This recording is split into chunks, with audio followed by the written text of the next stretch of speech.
Everyone, welcome to my channel. দেখো আজকের এই ক্লাসে আমরা আরও কিছু গুরুত্বপূর্ণ বাংলা বাক্য খুব সহজভাবে ইংলিশে ট্রান্সলেট করতে পারবো। দেখো একটা গঠনে আমরা হাজার হাজার বাংলা বাক্য থেকে ইংলিশে তৈরি করব। এখানে কি আছে, আমি কাজে ব্যস্ত ছিলাম, সে টিভি দেখায় ব্যস্ত ছিল। এখানে প্রত্যেকবার আমরা একটা জিনিস দেখতে পাচ্ছি কমন, ব্যস্ত ছিলাম বা ব্যস্ত ছিল।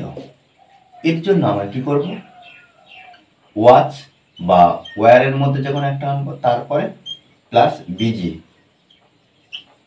এই বিষয়টায় ব্যস্ত ছিলাম বা ব্যস্ত ছিল এর জন্য নিয়ে আসবো। এবার আমরা দেখবো যে পুরো বাক্যের গঠনটা কিভাবে হবে। পুরো বাক্যের গঠনের জন্য আমরা ফার্স্ট টাইম কি করব, সাবজেক্ট নিয়ে আসবো, অর্থাৎ বাক্যের মধ্যে যে কর্তা। তারপরে আমরা কি করব না, ভার্ব বা ক্রিয়া আনবো, সেই ভার্বের সঙ্গে আইএনজি যুক্ত করব। এই যে V1 আর আইএনজি যুক্ত হয় V1 এর সঙ্গে, ভার্বের base form plus OTH others, অর্থাৎ বাক্যে যদি অন্যান্য কিছু থাকে তবে আমরা শেষে বসাতে পারি। তাহলে বাক্যটা গঠন কি হচ্ছে, আমি কাজে ব্যস্ত ছিলাম, তাহলে আয়ের পরে আমরা ওয়াজ বসাবো, I was busy, I was busy, আমি ব্যস্ত ছিলাম কিসে, কাজে।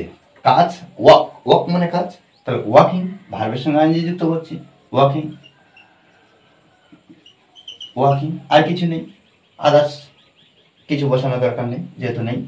সে টিভি দেখায় ব্যস্ত ছিল, তাহলে এখানে আমরা হি ব্যবহার করব, হি was busy, he was busy, সে ব্যস্ত ছিল।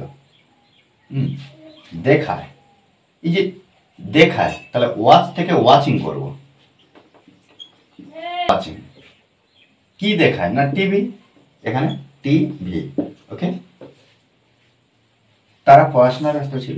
একইভাবে আমরা কি করব, দের পরে দে বলতে তারা, সেক্ষেত্রে আমরা ওয়াজ বসাতে পারবো না, ওয়্যার বসাবো, they were busy, they are busy, তারা ব্যস্ত ছিল কিসে, পড়াশোনায়। স্টাডি থেকে স্টাডিং করব, স্টাডিং। তারা কিসে ব্যস্ত ছিল না, দে আর বিজি স্টাডিং, তারা পড়াশোনায় ব্যস্ত ছিল।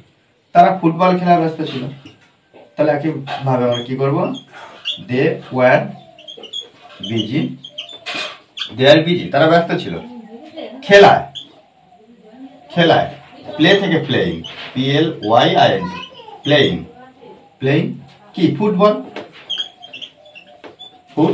ওকে, দেখো এইভাবে কিন্তু আমাদেরকে সুন্দরভাবে বাংলা বাক্য থেকে ইংলিশে ট্রান্সলেট করতে হবে। ওকে, আমাদের প্র্যাকটিস করতে হবে, এটাই মেন বিষয়। প্র্যাকটিসের বিকল্প কিছু নেই, আমরা যত প্র্যাকটিস করবো তত নতুন নতুন বাংলা বাক্য খুব সহজভাবে ইংলিশে ট্রান্সলেট করতে পারবো। ওকে, আর এই ক্লাসটি ভালো লাগলে অবশ্যই লাইক করবেন, শেয়ার, আর যারা এখনো পর্যন্ত আমার চ্যানেলটি সাবস্ক্রাইব করেননি তারা অবশ্যই চ্যানেলটি সাবস্ক্রাইব করে পাশে থাকবেন। Okay, thanks for watching this video.